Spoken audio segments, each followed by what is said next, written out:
everyone, and welcome to our HIV 2020. Bonjour à vous tous. Bienvenue à notre session HIV 2020 online, les tomes presse pour les enfants. Moi, je suis la gestionnaire de cette session. GNP Plus is to improve the quality of lives of people living with Nous HIV. sommes en train d'améliorer la vie des enfants. Ce webinaire est organisé avec la coalition des enfants atteints par le VIH, la communauté internationale des femmes vivant avec VIH, PATER et White Plus Global. Nous sommes très heureux de cette session. Plus de 1000 personnes qui se sont jointes à nous aujourd'hui et nous espérons qu'à la fin de cette session, nous aurons beaucoup de militants plaidoyons pour les droits des enfants. Avant de commencer, nous allons avoir quelques annonces.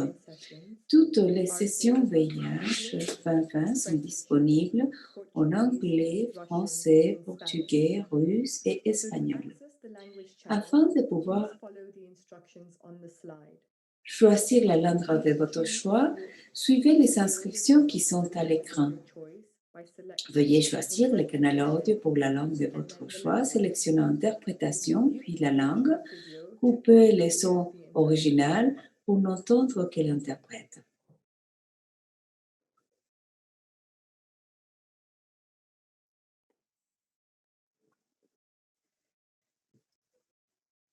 So, just going to go through some Je participation vais guides. juste vous dire les directives de participation.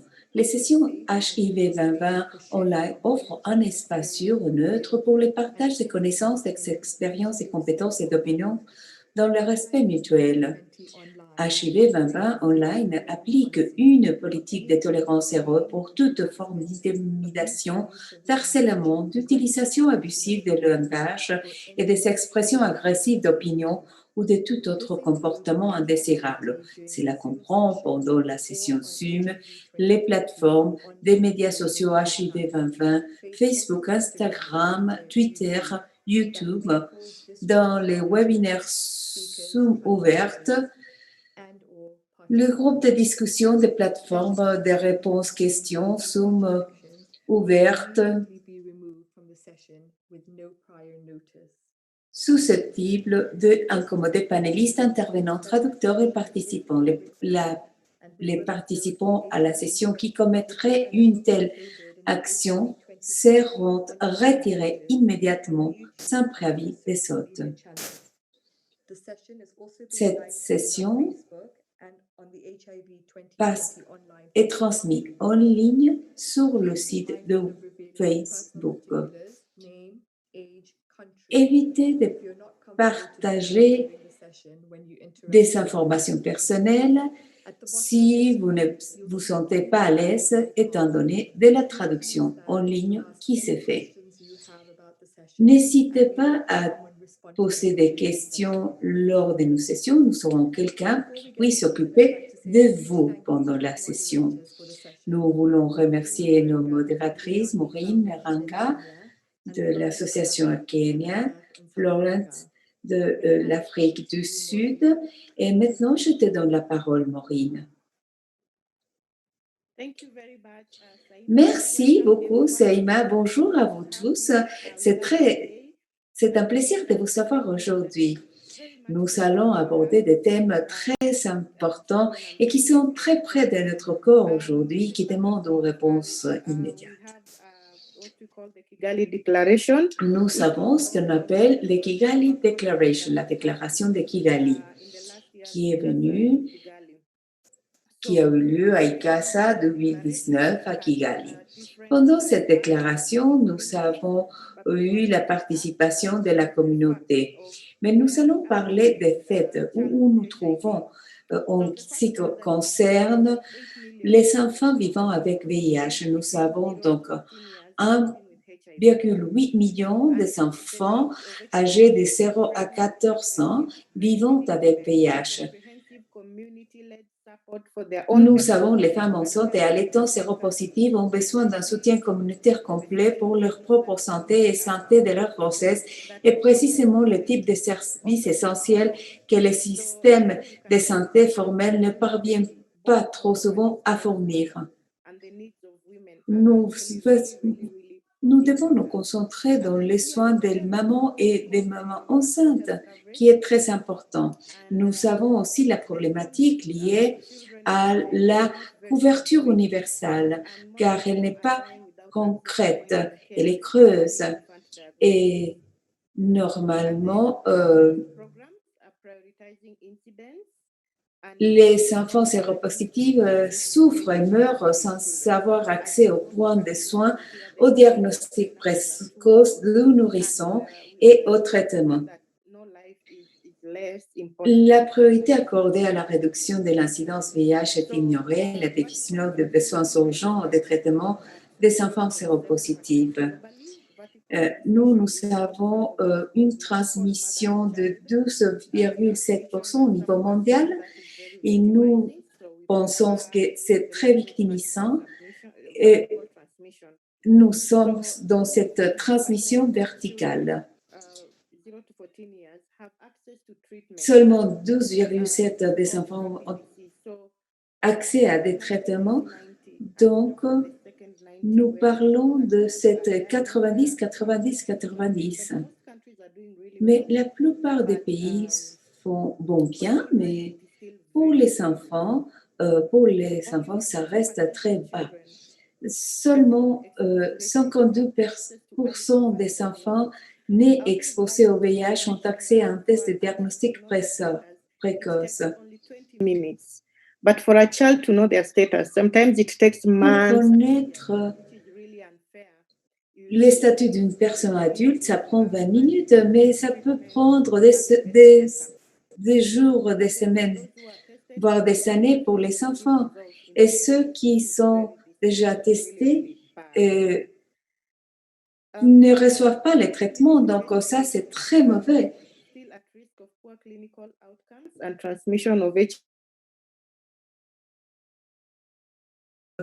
Toujours exposés au risque un mauvais résultat clinique des transmissions VIH pendant leur grossesse, leurs accouchements ou leur allaitement. Donc, nous voyons toute une attitude de stigmatisation, de discrimination, de longs délais d'attente, d'une mauvaise attitude des travailleurs de la santé envers les femmes séropositives.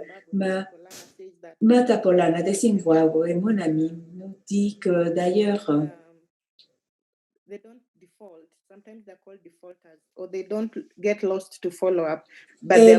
elles ne sont pas suivies ou elles sont retirées du traitement. Donc, ce sont deux autres injustices que nous avons identifiées, car il n'y a pas le soutien demandé par la communauté. Donc, comme on l'a mentionné, nous devons soutenir les femmes, que ce soit dans les centres, que ce soit dans la communauté, pour les femmes vivant avec VIH. Selon ces faits, nous avons donc cette déclaration à Kigali. Et quelques demandes que nous avons faites, c'est que les femmes enceintes et allaitantes exposées au risque d'infection pour le VIH doivent avoir un accès à PPRE et d'autres mesures de prévention à fort impact, ainsi qu'au dépistage du VIH pendant les grossesses. Pendant la grossesse, rien n'arrive, il n'y a pas d'intervention. Et puis, nous avons observé que les femmes ont beaucoup de problèmes aussi pendant l'accouchement et l'allaitement. Ce sont des faits. Et nous souhaitons nous assurer que les femmes suivent un traitement et soient prises en charge. Et c'est tout un défi pour beaucoup de pays. Nous devons savoir les outils de prévention nécessaires dans nos pays. En ce qui concerne les centres pour accélérer la prise en charge des enfants vivant avec VIH et que le pays puisse escaler ses soins.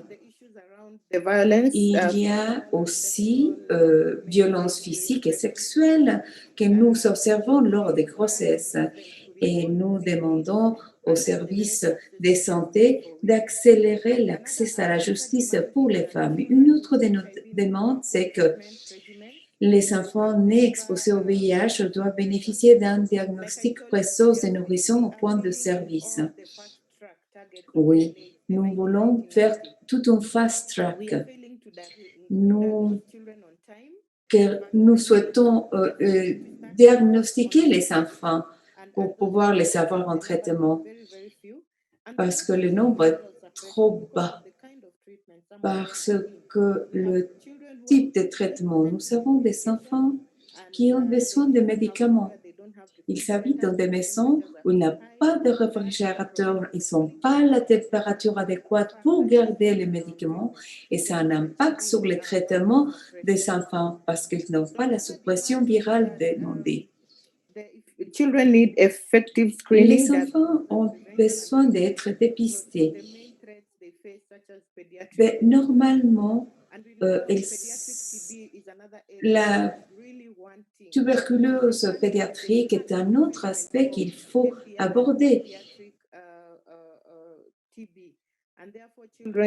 C'est pourquoi les enfants meurent. Ils ont besoin de... Les enfants séropositifs et les personnes qui s'occupent d'eux ont besoin de programmes de lutte contre le VIH qui garantissent que tous les enfants séropositifs bénéficient des interventions de prestations de services menées par la communauté.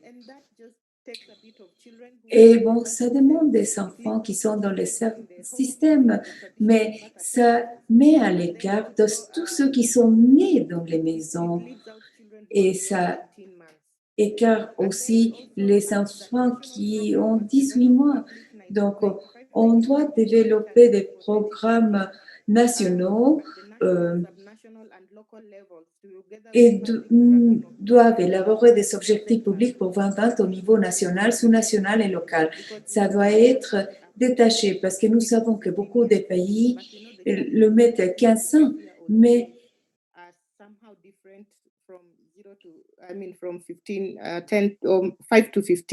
de 5 à 15, c'est une chose. Et puis, il faut aussi savoir que nous perdons les données correspondant à cette tranche d'âge plus jeune qui ont besoin de ces soins.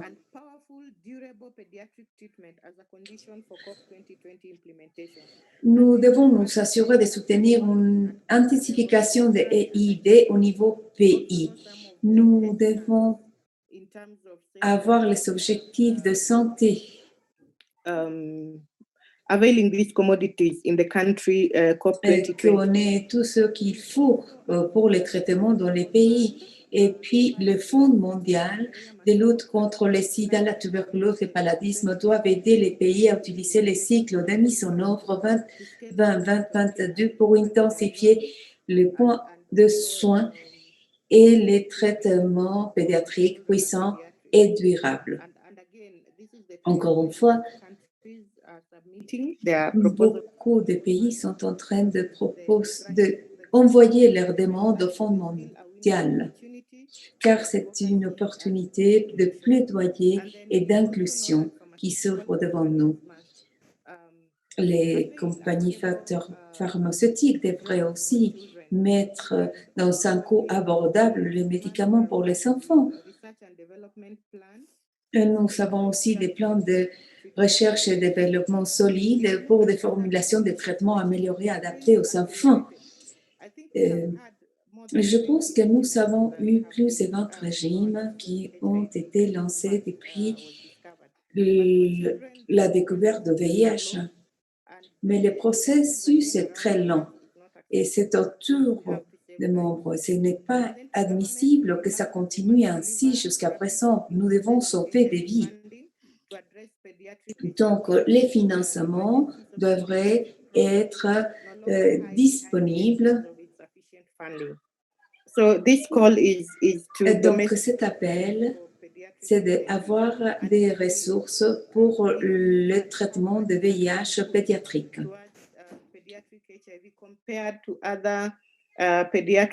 Comment est-ce qu'on peut le comparer vers d'autres problématiques de santé?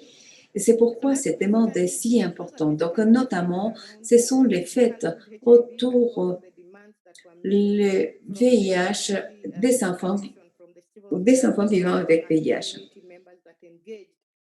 Nous devons avoir la communauté impliquée, participer dans ce processus.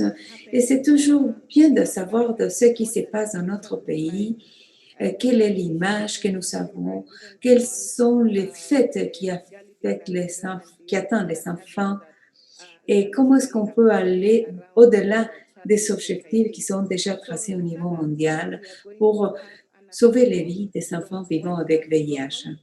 Donc, la place globale à l'agenda et maintenant nous allons entendre la présentation de leur part.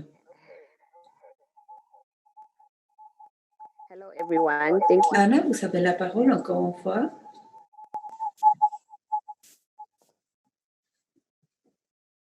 Okay.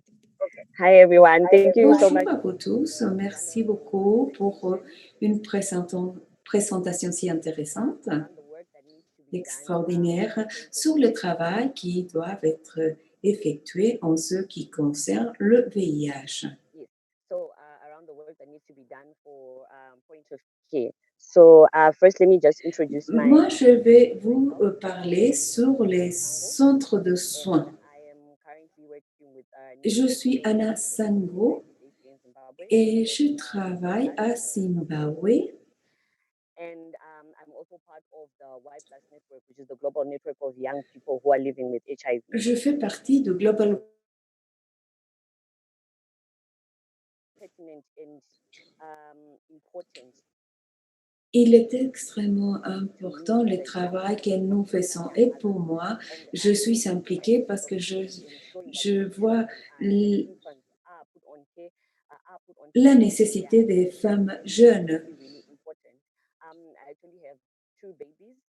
Moi, j'ai 2 enfants, j'ai 2 bébés.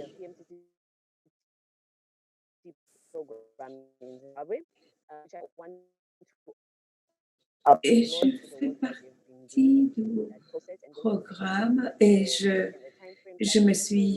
participe dans tout le travail qu'il fait. Et moi-même, j'ai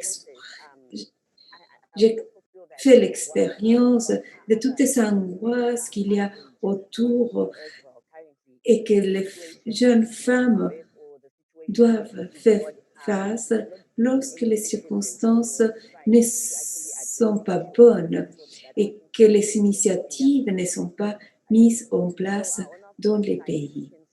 Donc, comme vous pouvez voir à l'écran, nous avons le nombre des enfants exposés. Regardez que c'est 56% pour les enfants de moins de 2 mois. Donc, nous avons beaucoup de mamans qui sont séropositives. Et oui, il y a un travail qui s'est fait, mais nous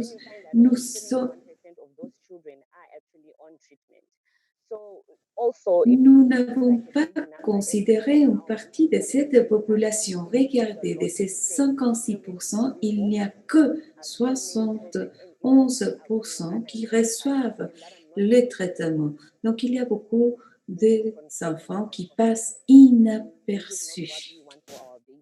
Et ce n'est pas ce que l'on souhaite pour nos bébés. Nous voulons que les enfants reçoivent de leur premier âge tous leurs soins, y compris les soins mentaux. Donc, Donc, les missions à Zimbabwe, nous voyons qu'il y a une couverture restreinte. Et lorsqu'elle existe,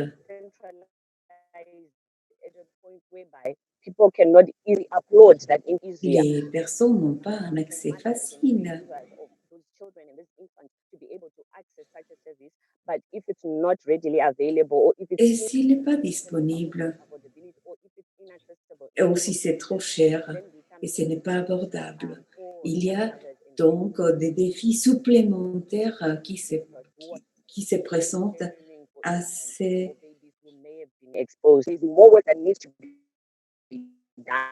jeunes femmes. Donc, nous devons travailler davantage pour que les services soient accessibles à ces jeunes mamans.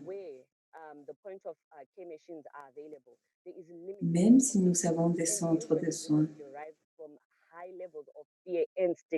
There's a lot of stigma when it il y a beaucoup de stigmatisation qui compliquent les choses.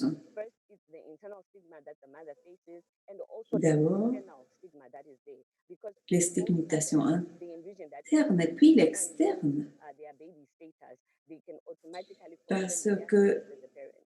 So in order il peut y avoir une stigmatisation en tant que parent. they'll actually not have their babies or infants tested because they are afraid. And this is Pas tous les bébés sont dépistés dès leur naissance. us wanting to ensure that the babies that are Et lorsqu'ils s'approchent à nous, that they need parce qu'ils sont exposés à VIH, examples of il y young a women tellement d'exemples young women who have qu'ils been ont shunned out of families, out of été abusés because they had on the par initial leur communauté, their baby tested because they had been exposed to the parce qu'ils ont appris que leurs bébés ont été dépistés et qu'ils ont le virus. of stigma. We might Donc, la problématique de la stigmatisation est quelque chose de très complexe, notamment pour ces femmes. it's really a challenge that we really C'est tout un défi à relever. work on and address and ensure that we are providing Nous devons nous assurer que nous sommes en train de donner l'information requise, nécessaire to be proactive and have agency pour avoir des actions proactives and also health services. et faire And then you find that also le possible pour que ces jeunes femmes puissent avoir accès to ensure that the infrastructure à la prise en charge. in terms of making sure that the service is available. What I'm trying to say here is you might Ce find que that in the j'essaie de dire ici, c'est qu'à Zimbabwe, find that most of the time the point of care machines need power to be used. So when there is no established les missions solar, doivent solar power or any other initiative that can support the work bénéficier des différentes initiatives, y compris celles qui sont so it's important that we have the right infrastructure à l'égard de l'énergie solaire. also looking at ensuring that the cartridges are there. Nous devons nous assurer que les fonds soient là et que les traitements requis Will go a long way in terms of us soient abordables what we pour pouvoir achieve. So atteindre les objectifs. progress that has been made in terms of also Nous avons fait quand même de progrès, then there is need to put mais to power. There is need to ensure that we are nous devons nous assurer a guideline that we have adopted que les directives adoptées dans les pays soient bien mises en place et respectées sur le terrain, que toutes les personnes qui donnent les soins soient bien formées. Il faut faire des suivis également pour garantir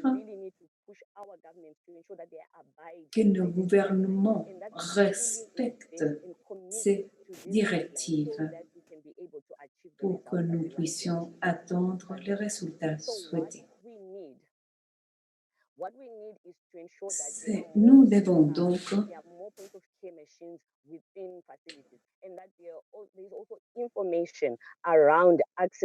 il faut que nous ayons davantage des centres de santé, des appareils de santé, tous les outils. Nous devons travailler sans cesse autour de cette problématique. Nous devons nous assurer que nous travaillons within avec les communities such that they formations précises et nous devons comprendre pourquoi notre jeunesse doit recevoir ces services. Et nous avons un outil extraordinaire, car d'autres partenaires l'ont. C'est comment peut-on faire le suivi et se rendre compte que les services sont disponibles et qu'on puisse demander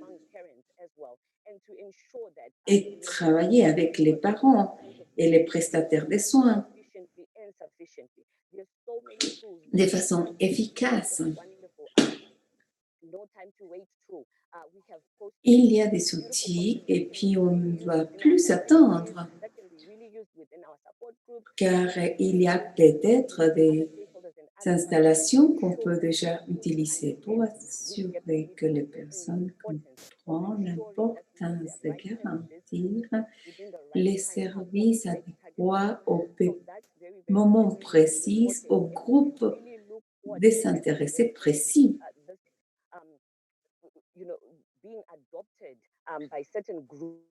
Le fait d'avoir été adopté par des groupes, des réseaux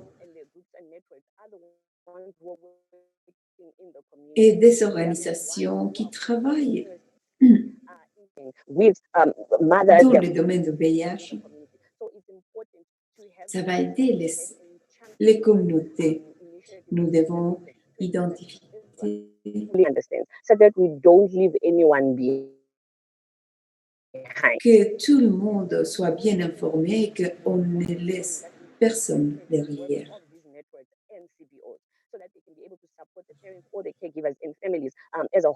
Nous devons réunir les forces et être capables que s'il y a d'autres problématiques qui ont besoin d'être soutenues, de garantir que toute cette information continue à escaler. Il est important à garantir que les techniques soient aussi disponibles.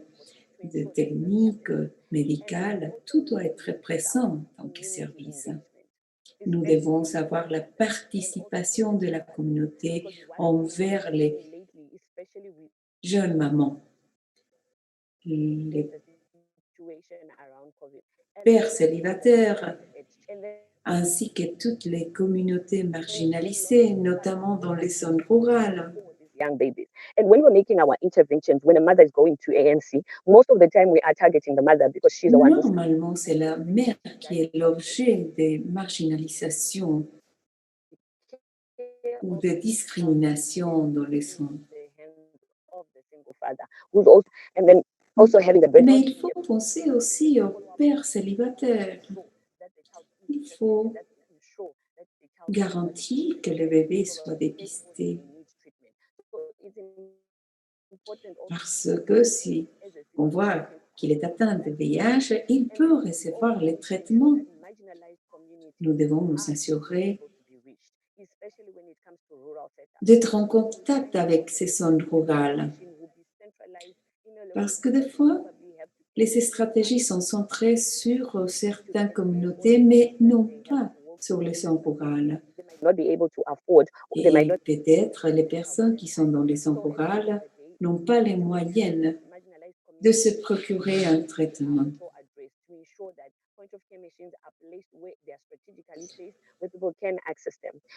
Donc, ce que nous souhaitons faire comme maman, comme militant, comme prestataire de soins de santé, c'est que cette problématique de garantir que les bébés soient dépistés et reçoivent les traitements. Nous ne voulons pas qu'ils meurent, nous ne voulons pas perdre nos enfants, nous voulons assurer la vie.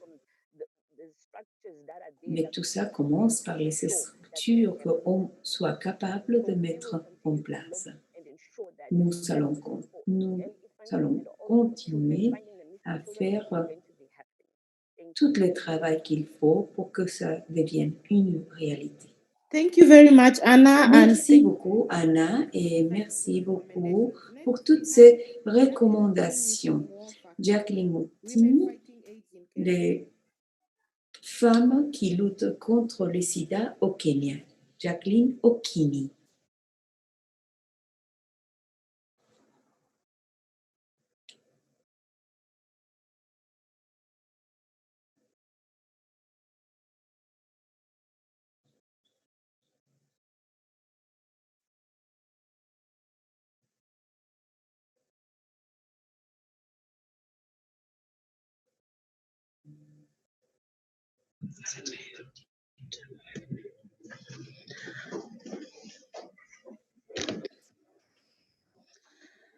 Hi, good afternoon, everyone. And Bonjour à vous tous. Merci, Maureen. Je suis Jacqueline Okini, des femmes travaillant sida au Kenya.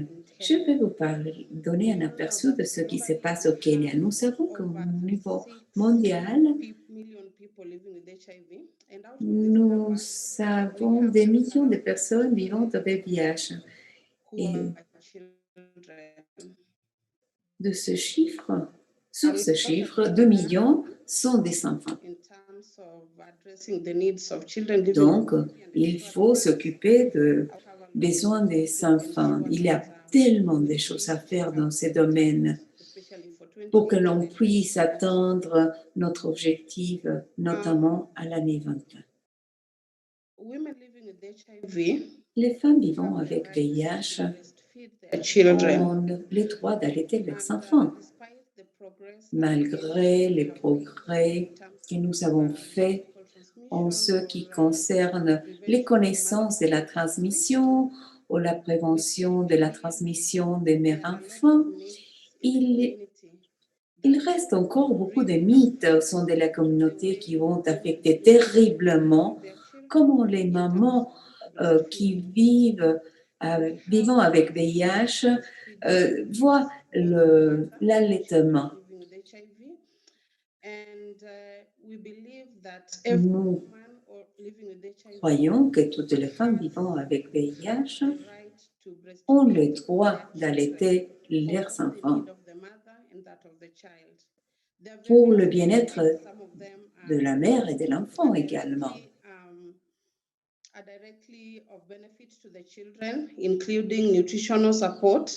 Y compris le soutien de la nourriture. Nous savons que les femmes doivent allaiter jusqu'à 18 mois. Nous encourageons les femmes,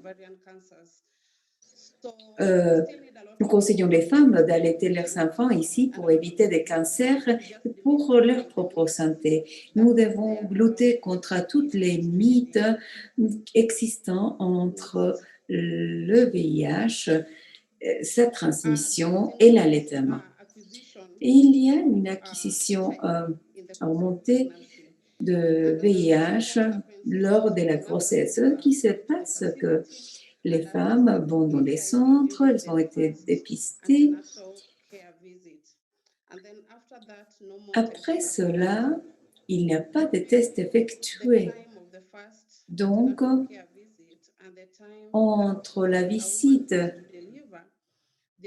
qu'elle fait lorsqu'elle apprend qu'elle est enceinte et l'accouchement, il n'y a pas beaucoup de visites entre ces deux périodes. Donc, elle ne reçoit pas les traitements qui demandent d'être dépistées dans les soins natals jusqu'au moment de l'accouchement. Donc, nous devons beaucoup de soutien de la part de la famille, de prestataires de services de santé, de la société civile également, pour assurer que les femmes soient véritablement prises en charge.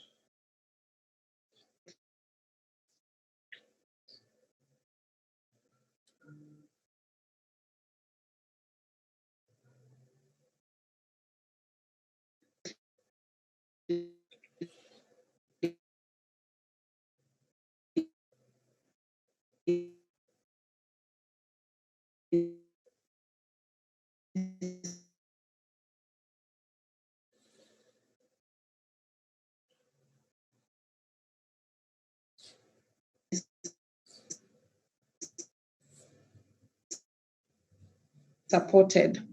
And at a quick turnaround time for result care, early infant diagnosis, we still children to a central laboratory at the. Nous vous prions de nous excuser, nous avons des petits problèmes techniques.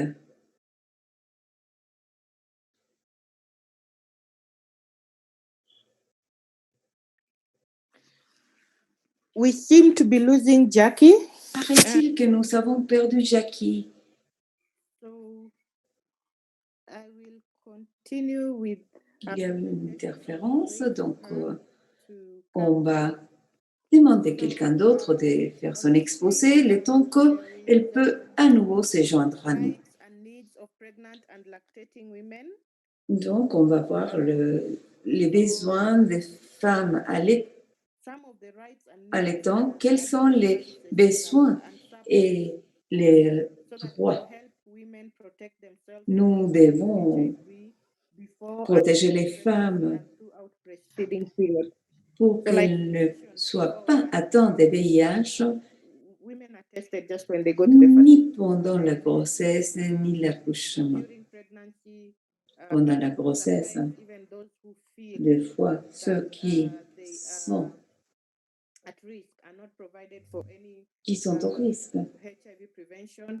But we also know et that n'ont pas de la prévention. must care for them. Mais nous devons aussi nous occuper des enfants en santé. Et puis, le dépistage devrait faire partie des traitements avant, pendant et après l'accouchement. During all that time. Normalement, le dépistage devrait être présent dans toutes les différentes étapes. Women living with HIV is very, very important.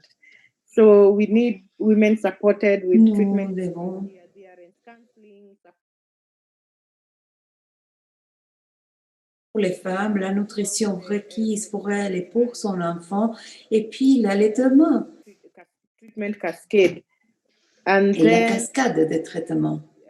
finally, I'll talk about access to early infant diagnosis and quick turnaround time, which we have talked about since Nous avons Jackie is back, so she Jackie est can. de retour, donc elle va continuer à partir de l'image que vous voyez à l'écran. Thank you very much, Maureen. Merci Maureen. Désolée pour ce contretemps. Mais bon, les défis actuels pour les mamans qui allaitent au Kenya, Which has been there for some donc time. nous sommes en rupture de stock de nevirapine. Women now give birth and they cannot breastfeed their Donc children because of fear maintenant, of, HIV les infection. femmes ne souhaitent pas allaiter les enfants parce qu'elles craignent l'infection de COVID-19. Nous avons parlé aussi de dépistage précoce, notamment le COVID-19 est aussi tout un défi à relever, notamment pour les femmes enceintes et lors des accouchements. Beaucoup de personnes ont perdu leur emploi, n'ont pas les moyens de nourrir les familles. Et puis, il y a donc un écart qui s'installe dans la société parce qu'il est très difficile de s'occuper des bébés lorsqu'il n'y a pas de nourriture à table. Donc, beaucoup de centres destinés au traitement des VIH ont maintenant été convertis dans des centres où on apporte les soins à personnes atteintes de COVID-19. Donc, beaucoup de défis dans les communautés parce que les femmes vivant avec VIH ne savent pas où y aller. Donc, il faut attendre, passer des coups de téléphone pour savoir où elles peuvent se rendre.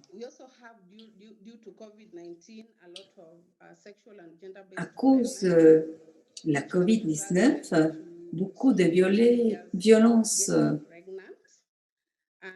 de genre est apparu. notamment envers les femmes. Et comme Maureen l'a mentionné, il y a beaucoup de préjugés, de stigmatisation lorsqu'ils arrivent dans d'autres centres. Et puis, ils sont bien exposés à des violences. Et tant que femmes luttant contre le sida au Kenya, nous avons plusieurs interventions en place, notamment pour les femmes vivant avec VIH et leurs enfants. Voilà quelques des réponses que nous souhaiterons vous présenter. Inuka, initiative qui est un modèle d'intervention dans la communauté au Kenya. WOFAC a été soutenu par les fonds depuis 2019 pour faire le dépistage des enfants vivant avec VIH. Car nous sommes un pays à haute prévalence de VIH. Donc, l'initiative nous permet de travailler étroitement avec le ministère de Santé et le Conseil pour travailler avec les enfants dans la communauté. Parce que dans les communautés au Kenya, nous avons des femmes qui ne vont pas dans les cliniques, elles vont accoucher à leur maison avec des sages-femmes. Donc, ces femmes vont accoucher sans connaître leur statut, ni de leurs enfants. Donc, une fois que l'enfant naît, il n'est pas dépisté. Donc, on essaye d'identifier ces enfants utilisant cette approche communautaire. Les communautaires auront des volontaires qui vont les amener dans les centres. Nous avons plusieurs interventions, y compris l'autonomisation financière, pour qu'elles puissent avoir la suppression virale de l'enfant.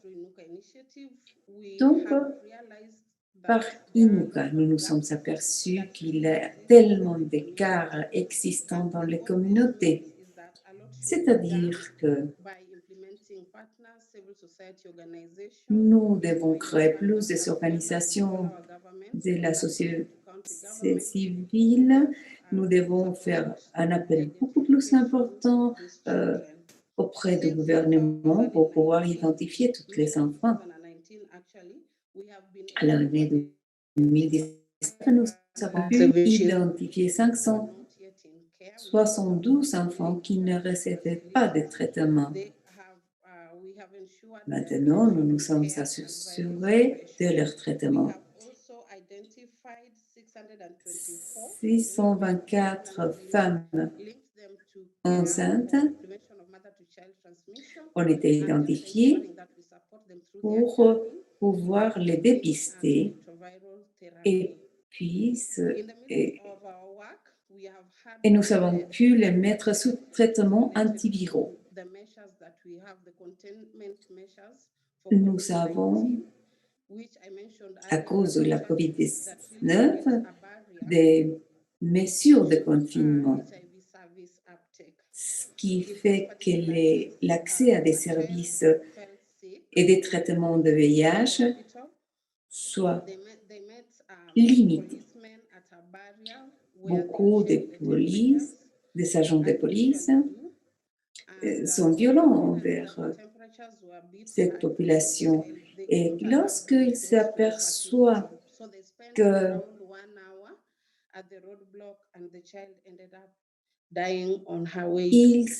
identifient que l'enfant a de la température, à ce moment-là, ils bloquent le passage.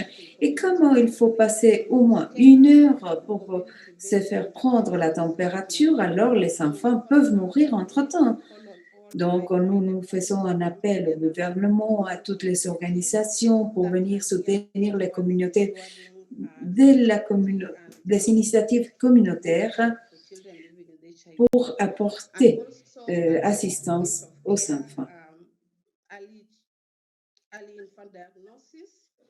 just to ensure that we have Une diagnostic fois les diagnostics time, we need to ensure faits, nous devons avoir les résultats à temps et être munis de toute la technologie nécessaire afin que les enfants puissent être dépistés au moment, au bon moment.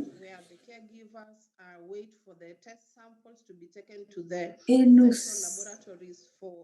devons avoir toute la logistique en place parce que des fois, les prestataires des services qui devraient être là pour recevoir et s'occuper de médicaments ne le reçoivent pas en temps et normalement, ils devraient faire un appel pour annoncer si le résultat est positif ou pas. Mais des fois, ils ne font pas cet appel. Et donc, ça va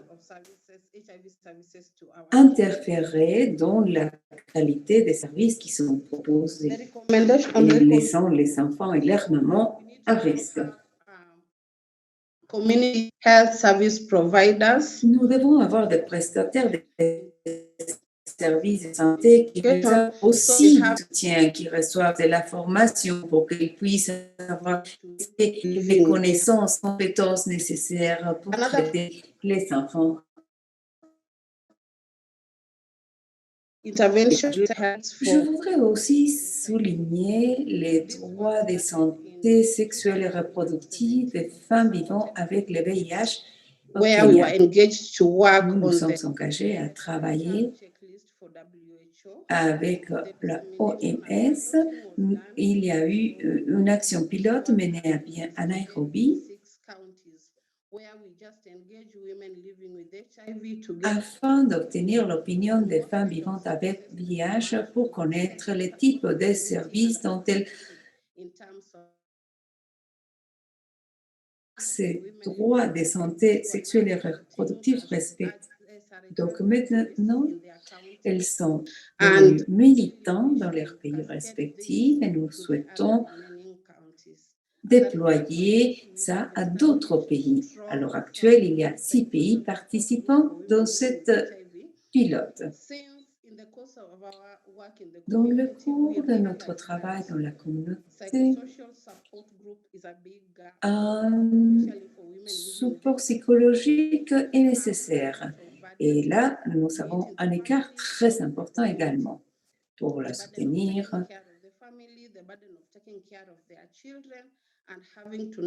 et voir, lui donner un soutien chez elle, dans la communauté.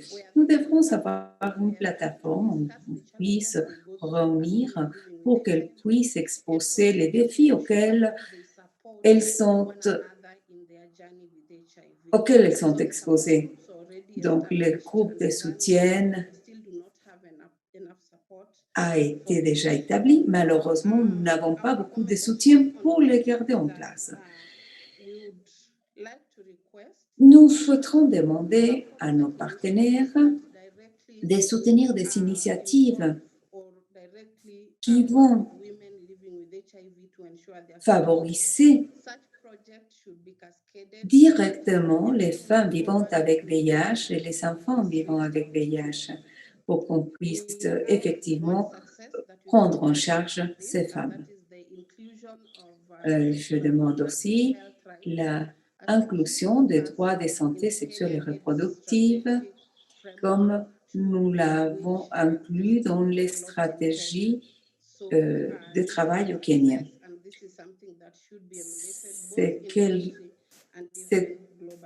C'est une réussite que devrait être reproduite dans d'autres pays. Nous nous sommes aperçus qu'il y a beaucoup de stigmatisation présente dans les centres de soins. Et c'est pourquoi beaucoup d'enfants vont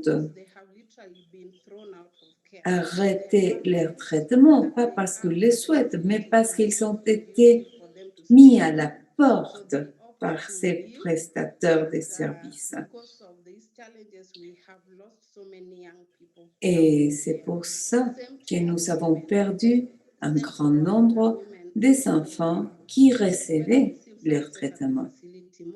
Donc, les personnels dans ces centres doivent être formés. Et parce que des fois, ils ne sont pas en train de prêter les services comme ils devraient parce qu'ils sont à cause de la stigmatisation. Donc, il y a beaucoup de animosités présentes et ça va interférer dans les services prêtés. Donc, beaucoup de choses restent à faire au niveau des centres.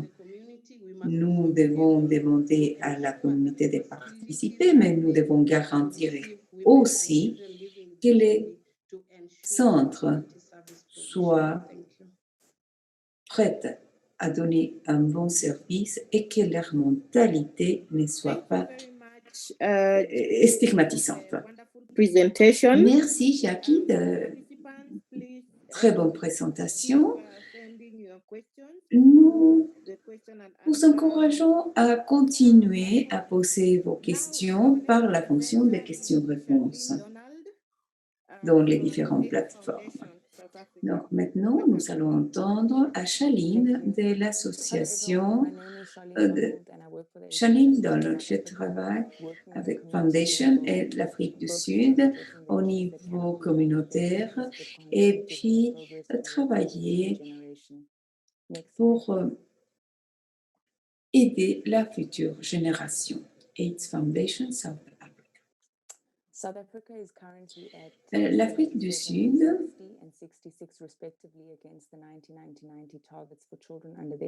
a déjà atteint une certaine progression, donc les 90, 90, 90, mais on ne peut pas ignorer la réalité de la présence de VIH dans les enfants et les adolescents.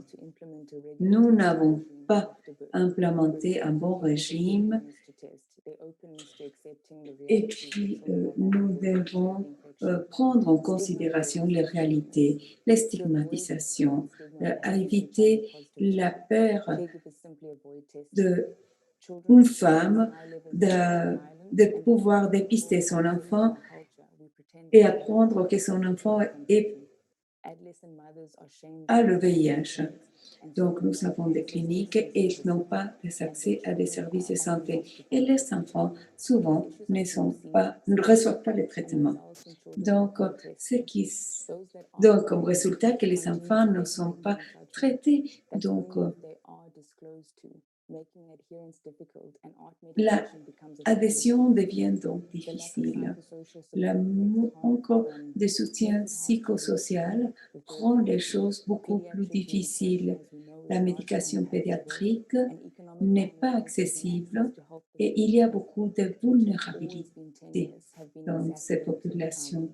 Se sont exacerbées à cause de la situation de la COVID-19.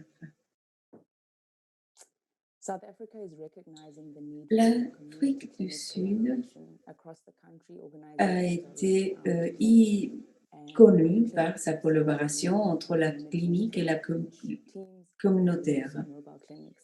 Et maintenant, nous avons des cliniques mobiles. Un enfant est identifié par des dépistages et référé à une clinique. Mais ce n'est qu'une partie des soutiens. Après, il va dans sa communauté et puis il va avoir d'autres liens avec les organisations de la société civile pour recevoir un soutien au niveau communautaire, la nutrition, l'éducation et le renforcement pour le financement. Parce que le VIH n'est pas qu'une problématique des cliniques, mais toute la vie au sein d'une communauté. Et il a besoin de ressources et à changer les points de vue conservateurs. Et puis, ils ont devoir des partenaires technologiques pour véritablement lutter contre le VIH et pouvoir attendre cette Objectif 90, 90, 90. Comme militants en faveur des enfants et des adolescents, nous devons identifier des meilleures pratiques. Donc, changer les consciences, les critiques et que le dépistage, le service de dépistage soit au sein de la communauté. Nous devons avoir les index de tous les partenaires hommes parce que nous devons éliminer ce mythe. Nous devons faire confiance à la confidentialité. Eux-mêmes ont pu reconnaître le risque dans les dépistages VIH et ça arrive à 31% de positivité. Ils ont fait des dépistages parce qu'ils le veulent, parce qu'ils reconnaissent les bénéfices. Et c'est important pour eux, non parce qu'on leur aura dit d'aller se dépister. Donc, dans la clinique communautaire, avec les gens viennent volontairement tester leurs enfants parce qu'il n'y a pas de stigma dans ces centres. Ces stigmas dont on vient d'entendre parler. Donc ça, c'est très important d'avoir toute la population des enfants et des adolescents identifiés. L'impact de COVID-19 et nous nous avons concentré dans la distribution au foyer. Passer des coups de téléphone réguliers et bien sûr, il y a des limitations parce que tous les prestataires de services de santé sont débordés des réponses d'intégration et nous devons continuer à plaidoyer pour ces enfants et les organisations de la société civile doivent apporter une réponse. Si on ne fait pas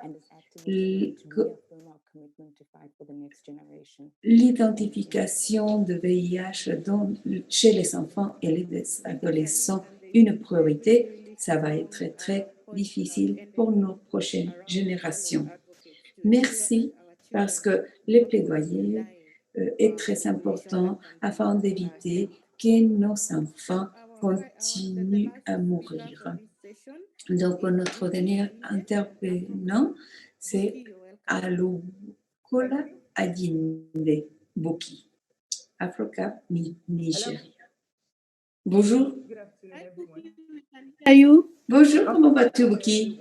Bonjour à vous tous.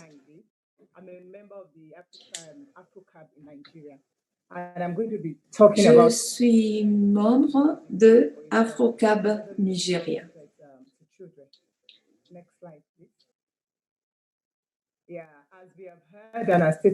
Comme vous l'avez entendu dans les interventions précédentes, beaucoup des enfants souffrent et meurent parce qu'ils ne sont pas pris en charge.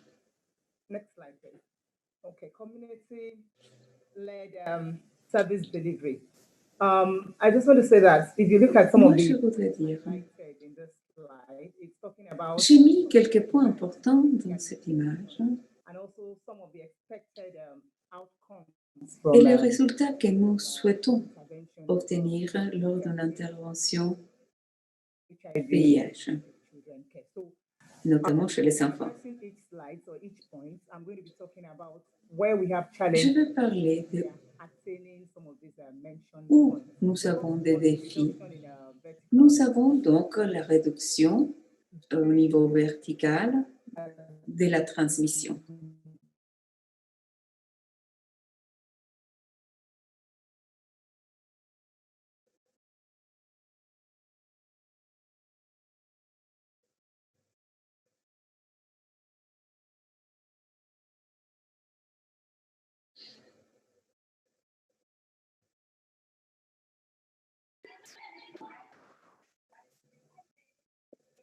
Looks like we lost Il Buki. semble que nous avons So Buki perdu was Buki. making a presentation on the importance of Il était en train de nous faire un exposé for, sur le service de santé and ou la prise en was charge talking about the benefits.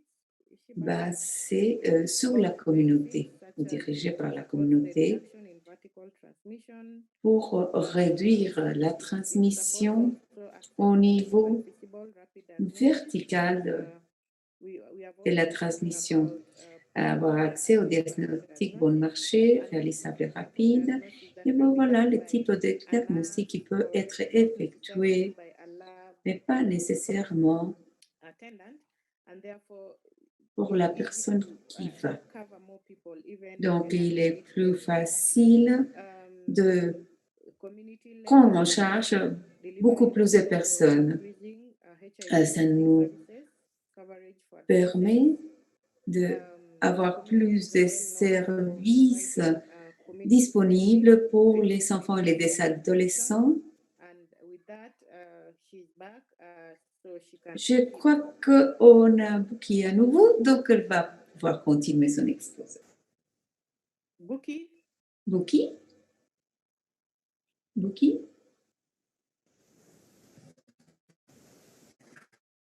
All right. Thank you very much.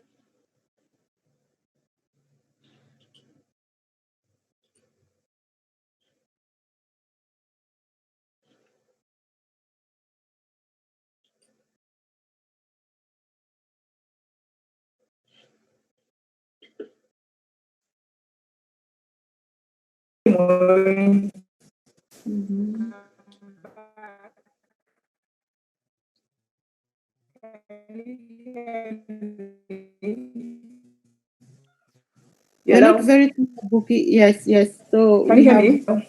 Yes, Hello, Maureen. please.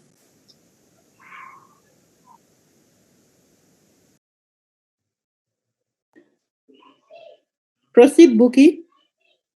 Allez-y, Buki, on vous écoute.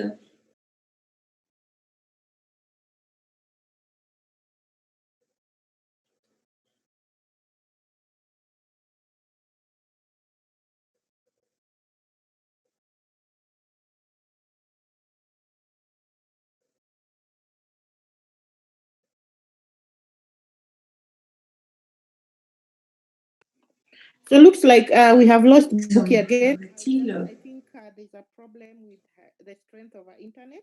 que Buki a des problèmes.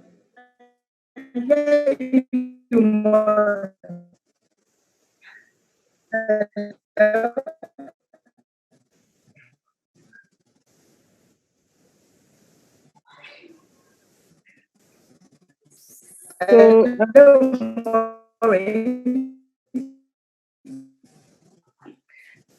Buki, we can't hear you clearly. Hello, Maureen.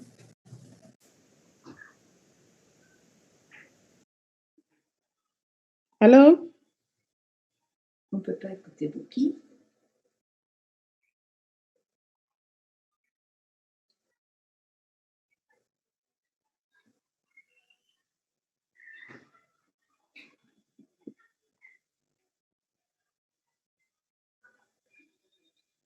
So looks like we lost Buki, but in the interest of time, I just want to Paraît-il qu'on n'a pas de Buki. some of the Can issues. you hear me now? Ah, ça y est. Okay, ok. she's back. Buki, proceed, please.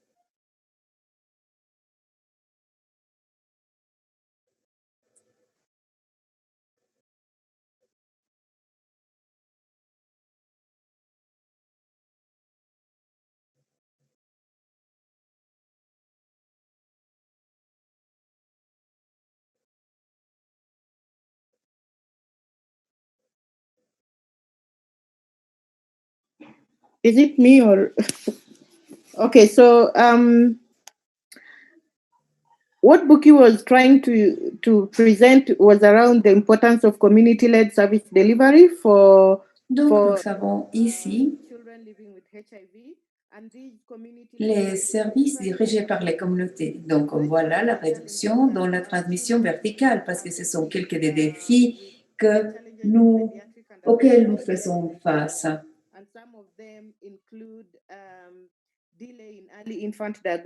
Donc, un diagnostic qui n'est pas fait à temps, la perte de suivi des femmes vivant avec VIH, souvent le problème des femmes à voir avec la prestation de services dans les centres.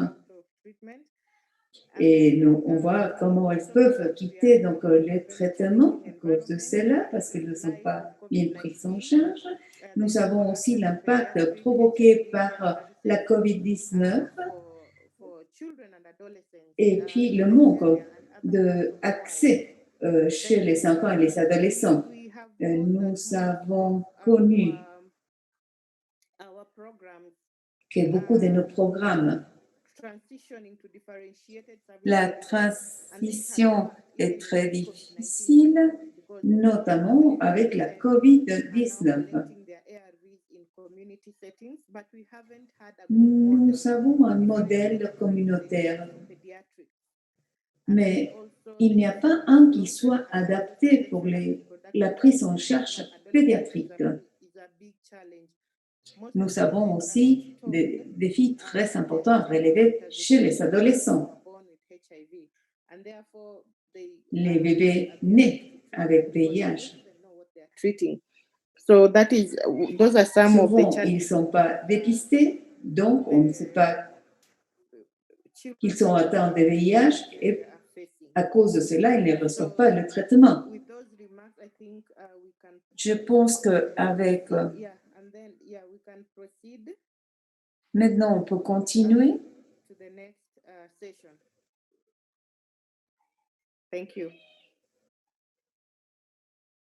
Merci.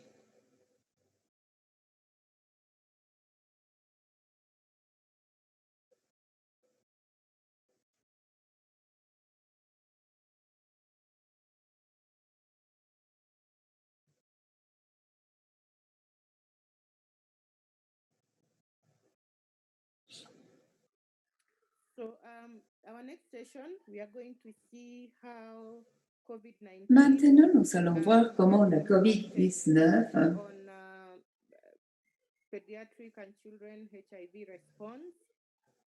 a affecté les services chez les enfants vivant avec VIH, ainsi que les adolescents. Et donc, nous espérons avoir une discussion. Donc, d'abord, nous allons voir la vidéo. C'est les communautés qui nous parlent sur la COVID-19. Bonjour à tous et tous. Je m'appelle Nokotula de l'organisation Coldafat et basée en Afrique du Sud. Les défis les plus importants chez les enfants vivant avec 19 par rapport à COVID-19, c'est qu'ils n'ont pas le droit d'aller au centre de santé. Et les enfants, évidemment, ne sont pas en train de prendre leurs médicaments et c'est pourquoi ils deviennent un grand défi à relever. Maintenant, il faut expliquer aux enfants qu'est-ce que c'est la corona. Par exemple, nous avons décidé d'appeler corona, Rona, corona. Et voilà, il y a des ressources et des informations disponibles à notre site web, notre Facebook, à Kids Alive ZA. Maintenant, nous devons continuer à soutenir les travailleurs qui sont dans la première ligne pour pouvoir prêter des services aux enfants. Nous avons aussi des messages qui transmettent l'information par l'image de Rona Corona aux enfants. Bonjour, je m'appelle Nicolas.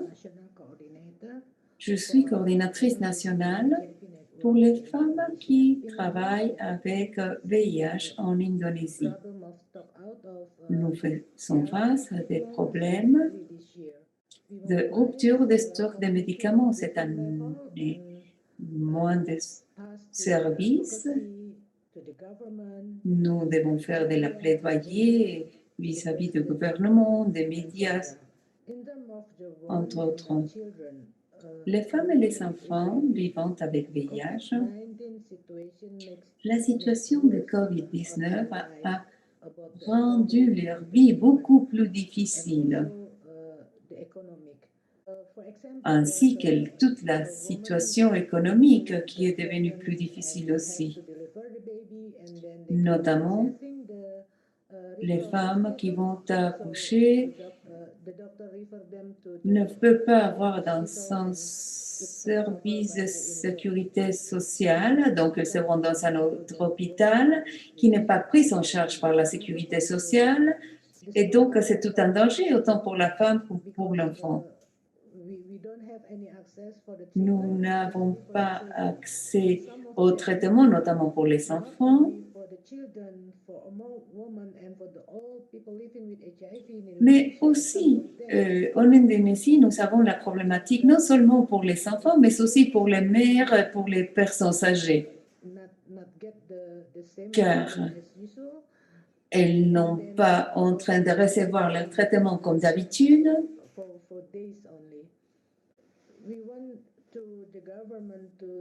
Donc, nous sommes allés voir le gouvernement en leur demandant de prêter attention à cette situation. Nous avons demandé au gouvernement de prendre les actions nécessaires.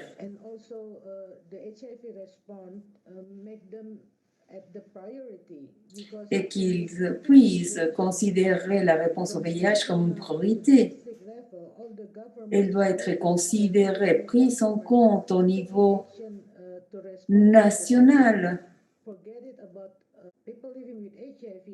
Parce qu'ils sont en train de prêter de l'attention pour tout ce qui est la COVID-19, mais ils sont oubliés les personnes vivant avec VIH et leur traitement qui leur est essentiel. Et à cause du confinement, elles vont rencontrer beaucoup plus d'autres difficultés. Elles ont besoin de plus de soutien. Donc, les gouvernements devraient prêter beaucoup plus d'attention à tous les niveaux. Bonjour, je m'appelle Jacqueline, je travaille avec les femmes vivantes avec VIH au Kenya. Le Kenya est un des pays qui est le plus frappé en VIH et COVID-19. Donc, le gouvernement a mis en place des programmes pour faire face à cette pandémie.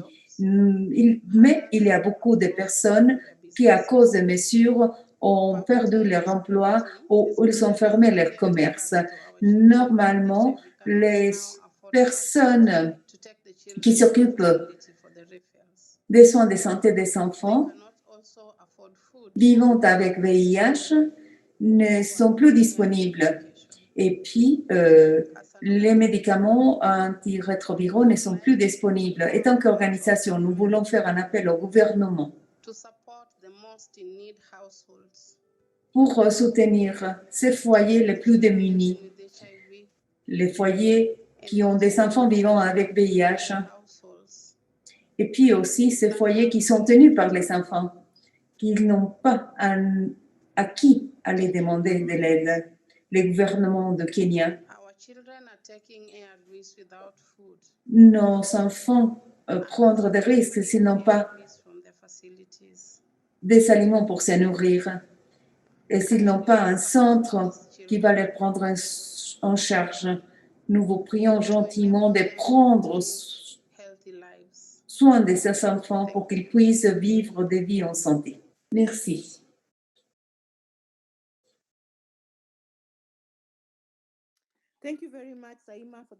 Merci beaucoup. Nous avons vu dans la vidéo beaucoup de défis auxquels les personnes vivant avec le VIH ont à relever à cause de la COVID-19, parce que l'accès aux soins est trop limité. For those on treatment and have their incomes. So that inaccessible. Et puis les difficultés des personnes qui ont perdu leurs emplois ont dû fermer leurs commerces et qui ne peuvent pas se procurer à manger. Nous encourageons à continuer à poser des questions par la fonction questions-réponses de différentes plateformes. Merci beaucoup. Merci beaucoup, Maureen. Et cette intervenance extraordinaire qui m'ont précédé. Vos discussions a bien établi les lignes pour commencer notre deuxième session. Je vais demander à tous nos intervenants d'allumer la vidéo pour qu'on puisse tenir nos discussions, nos débats, notre débat. Pendant cette heure, nous avons entendu les faits, la science et la perspective des communautaires et ceux qui font les différentes organisations et les défis qu'ils doivent relever. Nous avons vu les écarts auxquels ils font face, notamment dans le contexte de la COVID, car nous devons éviter la transmission de VIH et puis, une fois qu'on a fait les dépistages qui ont été positifs, leur procurer le traitement ainsi que le suivi. Donc, nous devons atteindre des objectifs et on va le faire sans se concentrer aux enfants. Donc, cette session est un regard collectif pour pouvoir avoir une approche différente, comment s'y prendre autrement. Non parce que nous devons atteindre ces objectifs, mais parce que nous devons le faire pour nos enfants. Dans ce panel, nous avons Vanda, Maureen Mulanga, Helga, GNP Plus et Catherine Connor de UNICEF. Donc, je vais intervenants, ils ont 5 minutes pour répondre. N'oubliez pas de poser vos questions dans les fonctions de chat qui vont être répondues par notre personnel CICASABLE. Donc, je pense que vous êtes en train de faire un travail extraordinaire et je vais commencer avec Blessings Vanda. Voyons les opportunités qui existent pour les militants, pour les communautés, pour les gouvernements. Collectivement, nous devons être tous responsables. Quels sont les processus pays, pensez-vous, que nous pourrons considérer pour le bien-être de nos enfants? Merci beaucoup. Ça a été une discussion extraordinaire. Avant de continuer, il faut se rappeler que les enfants n'ont pas une voix par eux-mêmes. Il faut tenir ça en compte parce que les enfants ne peuvent pas parler par eux-mêmes. Donc, il faut avoir des structures de plaidoyer pour les enfants. Et moi, je dis toujours qu'il faut avoir une gestion collective. Ce n'est pas une seule personne qui va agir. Nous devons agir ensemble. Nous devons parler au niveau national, mais est-ce qu'on est en train de véritablement aborder la question des enfants? Est-ce que nous sommes en train de prendre les décisions par rapport au programme adapté aux enfants? Parce que les enfants n'ont pas une voix et c'est quelqu'un d'autre qui doit être son porte-parole.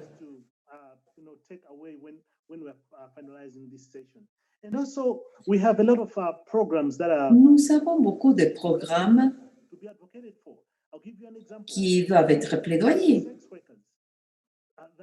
Les enfants, quels sont les programmes que nous savons pour les enfants qui font un travail sexuel? Qu'est-ce qu'il y a un programme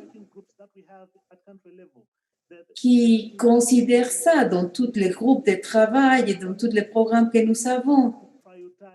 Ils doivent mettre les enfants comme une priorité pour pouvoir aller plus loin. Et que les enfants soient bien représentés. Les organisations basées sur la communauté,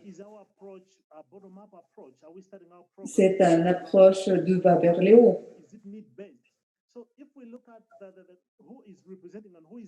Donc, il faut identifier qui va représenter, qui va être les porte-parole au niveau communautaire pour ces enfants. Dans l'avenir, nous devons avoir des programmes qui adressent la problématique des traitements, des prises en charge des enfants. Cette réponse n'appartient qu'au ministère de la Santé, au gouvernement ou aux organisations au niveau local. Nous devons nous assurer que ça soit partout à Malawi. Nous avons les services des affaires sociaux. Ils doivent le prendre en compte. Et nous devons faire que tout le monde y participe. Si nous laissons en dehors de tout ça le ministère de la Santé, on est perdu.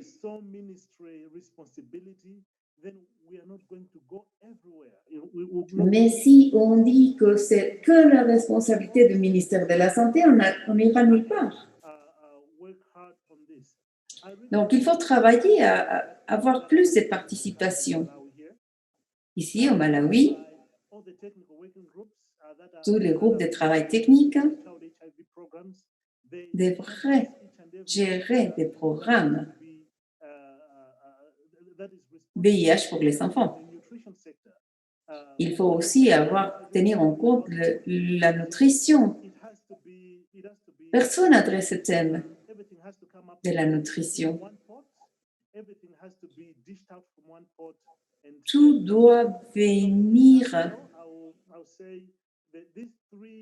se concentrer. Tous les différents aspects doivent être pris en compte pour faire du plaidoyer, pour faire entendre la voix des enfants qui ne peuvent pas parler par eux-mêmes. Merci beaucoup, Blessings. Et oui, il faut se rappeler que les enfants ne parlent pas pour eux-mêmes et que c'est la responsabilité du collectif de s'en occuper et leur donner une voix.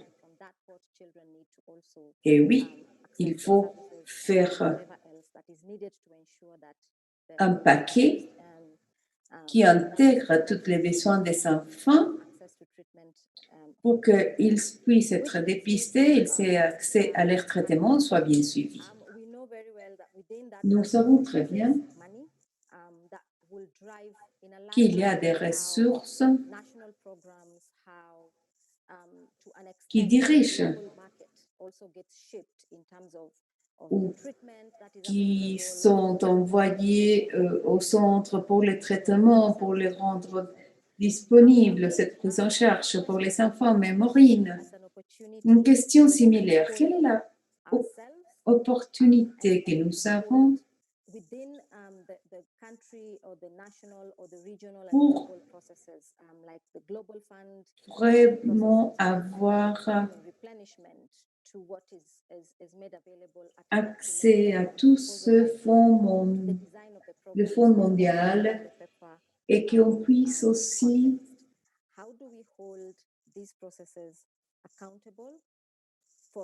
gérer bien le processus et le rendre responsable des activités menées à bien pour les enfants.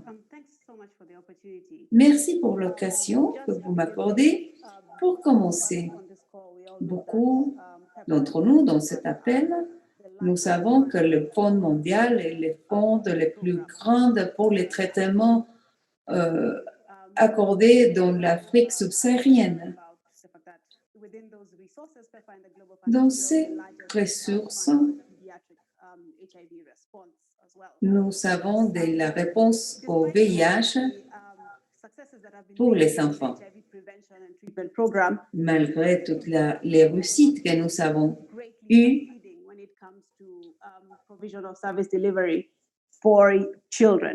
nous n'avons pas eu cette réussite chez les enfants. Les programmes ont escalé. Ils ont pu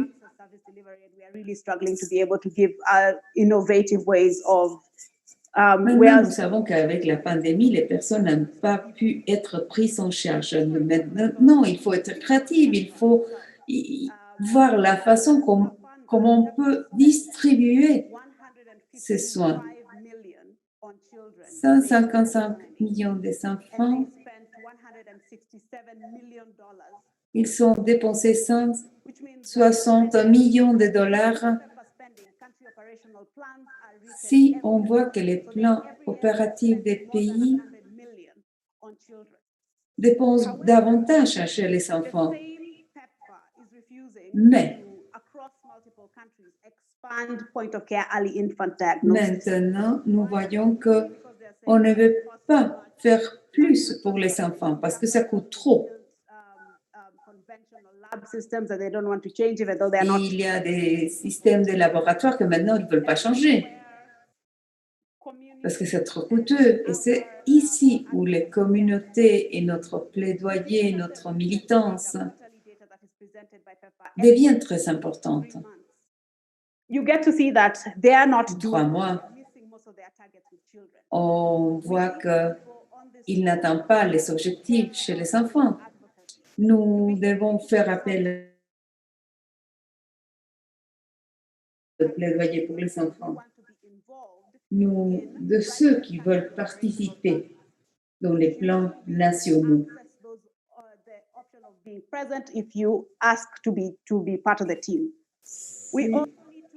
Mais vous devez être présent si vous décidez de faire partie de l'équipe. Vous devez aussi assister aux réunions trimestrielles pour dire ce qu'on a fait pendant ces 3 derniers mois et dire ce que vous n'aviez pas bien fait pour envisager d'agir autrement. Et ça va dépendre aussi du budget alloué à votre pays. En ce qui concerne le Fonds mondial, la société civile est présente dans différents espaces. Elle assure que la jeunesse qui sont au CCM puissent parler. Ils vont avoir une voix assez forte. Ils vont demander des systèmes appropriés. Je pense que les pays sont en train de changer les applications par rapport au Fonds mondial. Et c'est le moment de dire, voilà, on n'a pas assez bon, on a une rupture de stock dans les médecines, nous devons aussi être capables d'évoquer les besoins, de demander les ressources pour faire le suivi au niveau communautaire, pour aller sur le terrain, visiter les sites de prise en charge pour les enfants et dire, oui, je suis allé à tel centre. Et là, connaître quels sont leurs besoins. Si elles ne sont pas en train de soutenir les femmes, s'ils ne sont pas en train de soutenir les enfants, et ça peut être financé par le Global Fund. Ensuite, les gouvernements nationaux. À ce niveau, il faut devenir membre de groupes de travail techniques. C'est là où les politiques vont être élaborées, accordées pour décider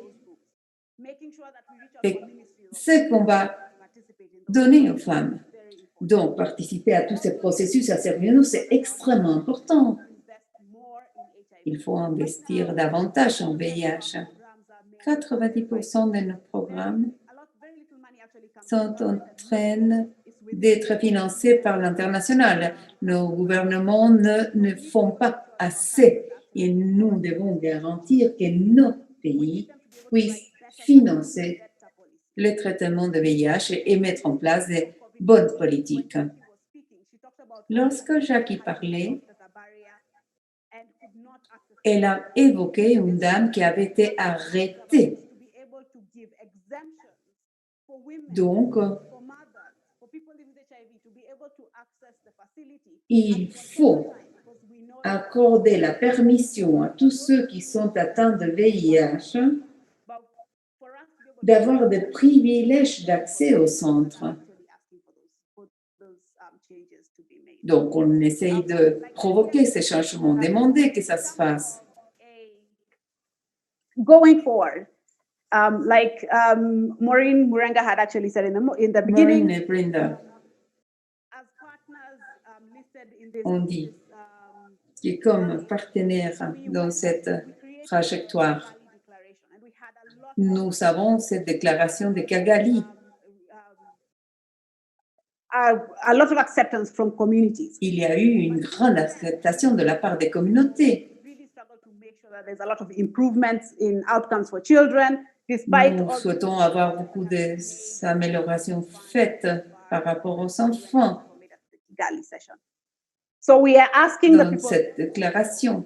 Mais one, because we need to push for better healthcare for children. du fait que nous devons demander un meilleur soin de santé pour les enfants, la lettre que nous allons partager We need more access and better healthcare services pour for children. demander une meilleure prise en charge des enfants. Be our first and final call. We need to be able to keep this Nous discussion devons continuer à travailler, que celle-ci ne soit pas le dernier appel.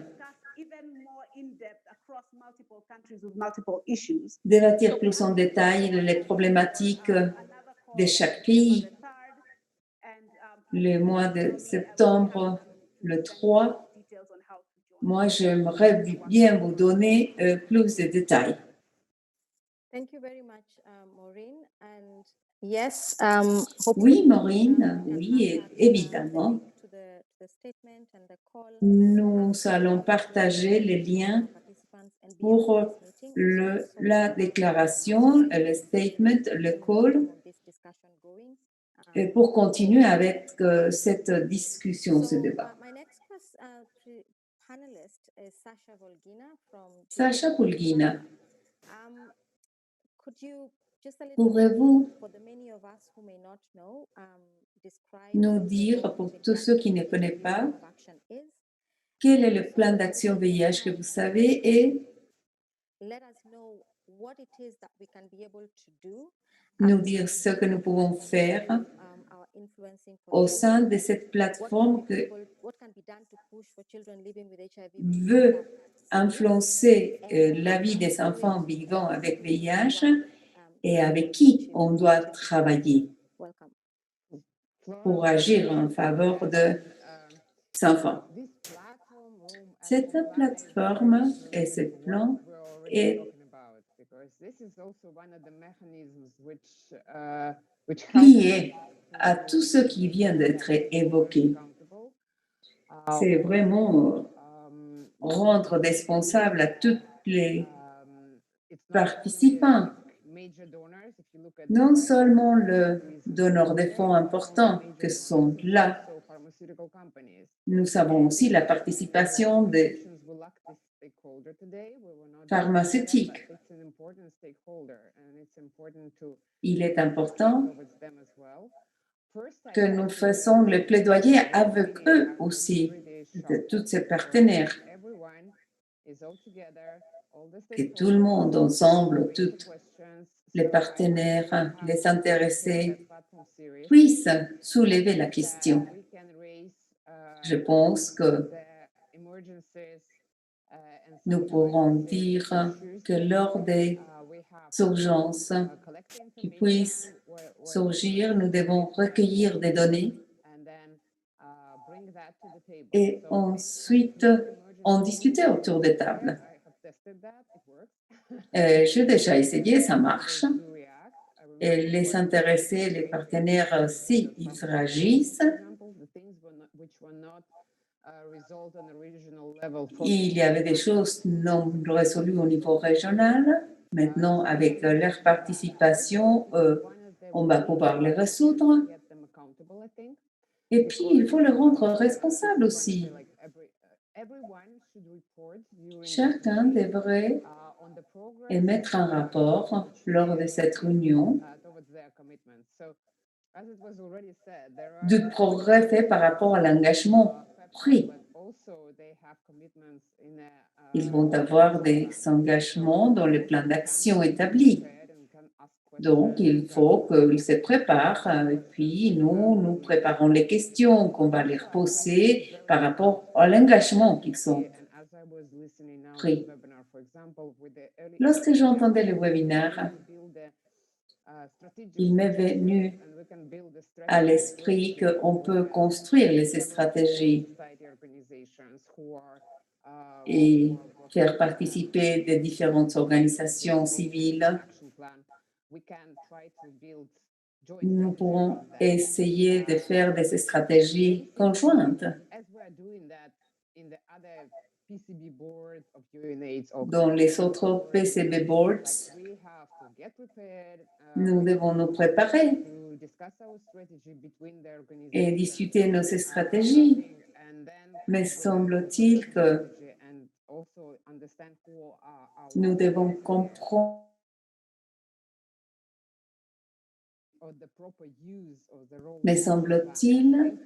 qu'on est en train de commencer la bonne gestion d'un plan stratégique.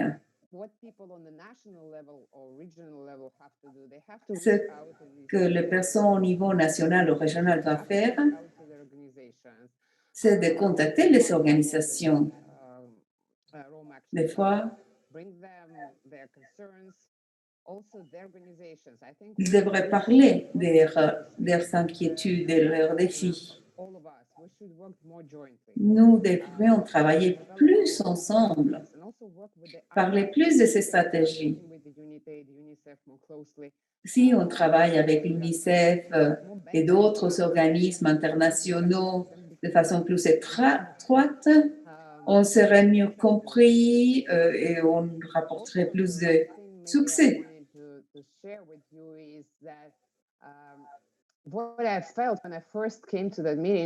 Lorsque je suis arrivée à la réunion pour la première fois, on avait des organisations basées communautaires. De côté des communautés, c'est des...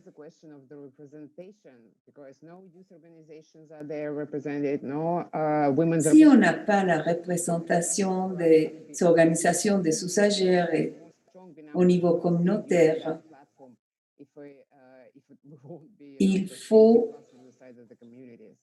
on ne va pas pouvoir écouter les voix de la communauté dans tous ces différents aspects, perspectives.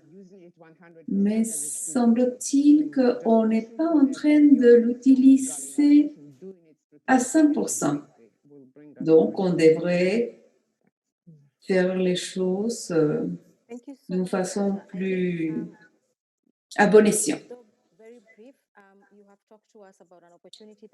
Vous avez évoqué une opportunité de laquelle beaucoup d'entre nous ne connaissions pas. Mais c'est vrai, on doit s'adhérer si on veut faire changer les choses. Et oui, avoir plusieurs représentations des différentes perspectives communautaires afin de pouvoir avancer sur nos plaidoyers pour les enfants. Maintenant, nous avons Catherine Connor. Catherine, il y a beaucoup de choses qui se passent à l'heure actuelle. Beaucoup ont existé dans le passé, des nouvelles on voit pour l'avenir, des changements qui ont été faits. Mais quelles sont les opportunités qui existent aujourd'hui pour nous pour pouvoir avoir certaines influences par rapport à toutes ces problématiques qui affectent les enfants? Comment est-ce qu'on peut demander à l'UNICIDA de mettre à jour son approche, donnant une priorité aux enfants, comme on a entendu dans les interventions précédentes? Oui, mon travail à UNICEF, je travaille aussi avec la Fondation pour les enfants atteints de SIDA, au VIH. Oui, nous faisons le plaidoyer des mères. Et puis, c'est pour ça que je participe à ce webinaire aujourd'hui. Nous avons un cas assez fort. Je pense qu'on est d'accord que si normalement on a la prise en charge pour les adultes, on devrait aussi avoir la prise en charge pour les enfants. Donc, il est inadmissible l'état des choses à l'heure actuelle et puis on doit agir. On doit changer la perspective aussi au niveau des agences des Nations Unies et chacun doit jouer un rôle. Beaucoup de cadres ou outils ou réunions normalement sont étiquetés comme des réunions techniques avec des informations techniques, mais à vrai dire, toute cette information et toute l'information connue par les différentes organisations sur le terrain, ceux qui font les plaidoyers, etc., devraient être présents dans ces réunions. ONU-SIDA et d'autres organisations internationales donnent beaucoup d'opportunités. Et puis, la déclaration de Kigali est très importante parce que nous pouvons utiliser leurs demandes pour les intégrer maintenant dans les différentes stratégies.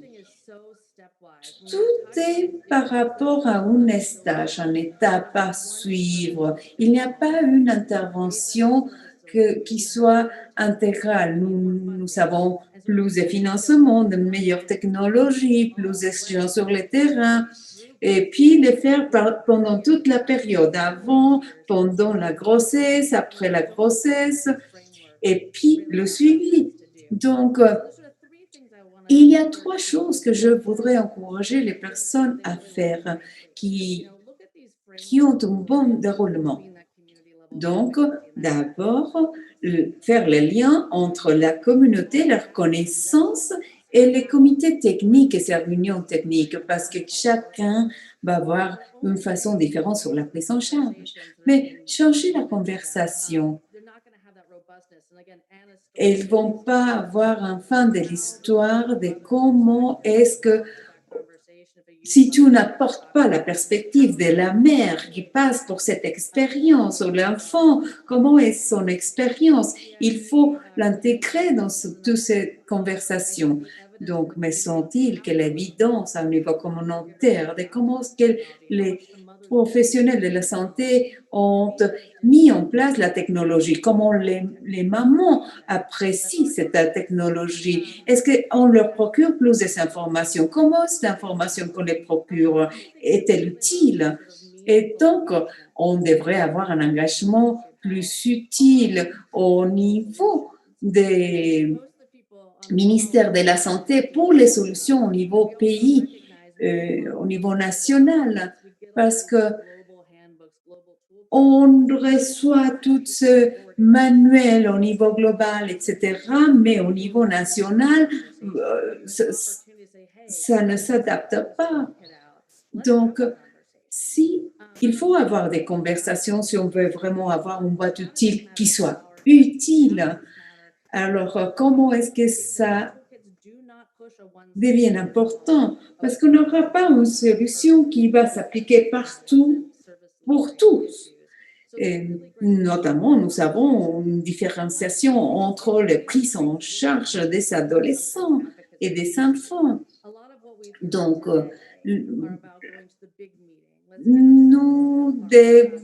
ce que nous avons entendu aujourd'hui, c'est aller dans les grandes réunions.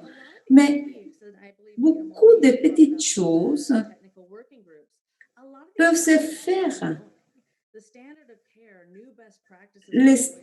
Les standards de prise en charge, nous ne devons pas attendre cette grande réunion pour que les choses changent. Il faut discuter avec la société civile comment doit se dérouler une visite médicale pour avoir un dialogue consistant et on continue parce qu'on ne l'a pas toujours. On l'a au moment de financement ou au moment très précis qu'on veut établir une stratégie. Donc, à mon avis, on devrait créer beaucoup plus de partenariats. On a les plaidoyants, les militants d'un côté et les gouvernements de l'autre. Et puis, les processus pour élaborer les politiques, ça peut être très long. Et ceux qui font de plaidoyer ont un mandat. Donc, il faut leur demander de nous aider et donner une dynamique complètement différente. Donc, je pense qu'on peut utiliser les différents cadres qui existent dans les différents pays et voir quel fonctionne mieux dans le vôtre. UNAIDS passe par un processus difficile en ce moment et ce processus a été déraillé à cause de la COVID-19. Donc, appeler et puis évoquer ces inquiétudes de comment les enfants ne sont pas compris dans les stratégies comme il faudrait. Et comme ça, les pères pourront aussi faire beaucoup plus de militance. Merci. Et désolée de vous avoir mis l'accent sur l'UNICEF. Je pense qu'il y a une coïncidence entre tout ce qui a été évoqué par nos intervenants au panel. Je me rappelle,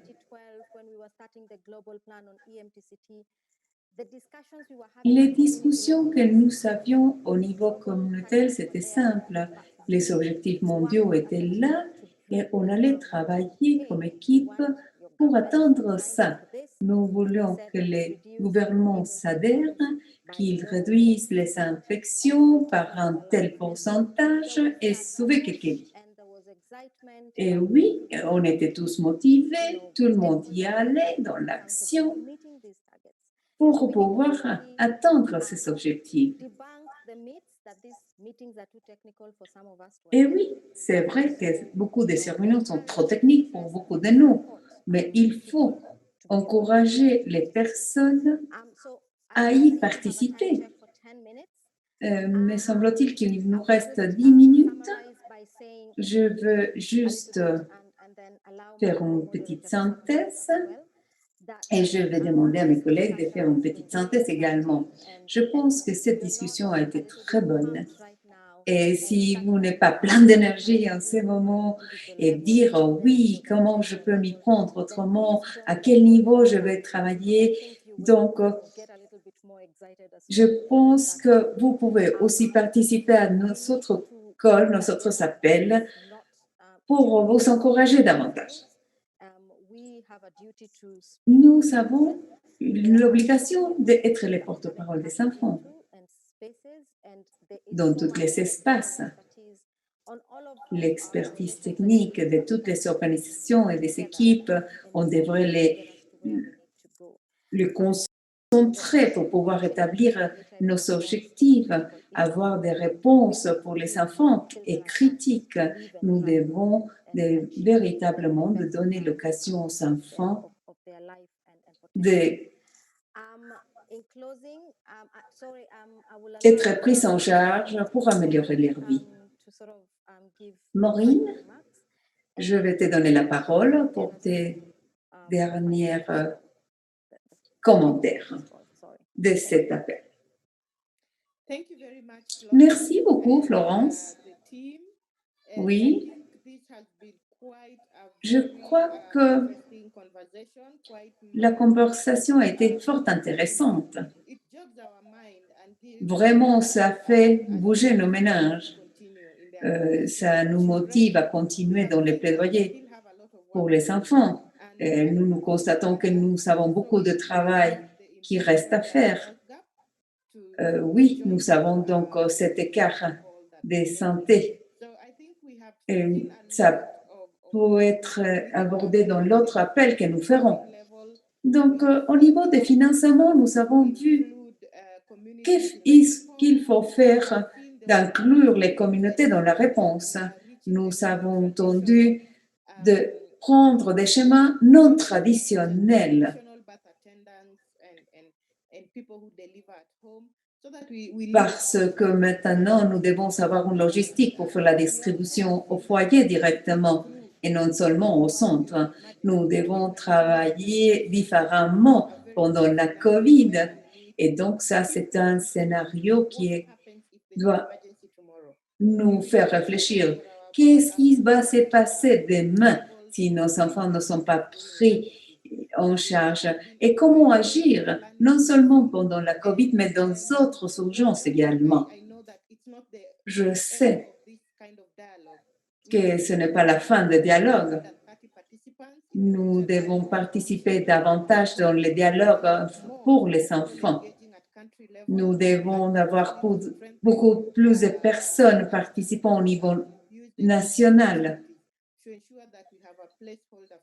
pour occuper un espace qui nous permet les plaidoyer pour les enfants. Donc, c'est à ce niveau-là qu'il faut placer les inquiétudes des enfants. Comme délégation, nous devons inviter les réseaux mondiaux des communautés. Je pense qu'on devrait avoir une pour les professionnels du sexe, pour VIH, et puis pour les adolescents, et puis pour les enfants. Et puis, me semble-t-il que c'est le moment qu'il faut intégrer les plaidoyers des enfants dans le tout, de toutes les régions, pour qu'on puisse avoir un point d'entrée pour les engagements des organisations qui se concentrent chez les enfants. Merci beaucoup. Merci à nous autres qui nous ont donné l'occasion, l'opportunité de se rencontrer, d'avoir ce débat si intéressant. Et maintenant, je donne la parole à Saïma. Merci à vous toutes. Nous allons maintenant arrêter l'enregistrement et l'appel. Merci.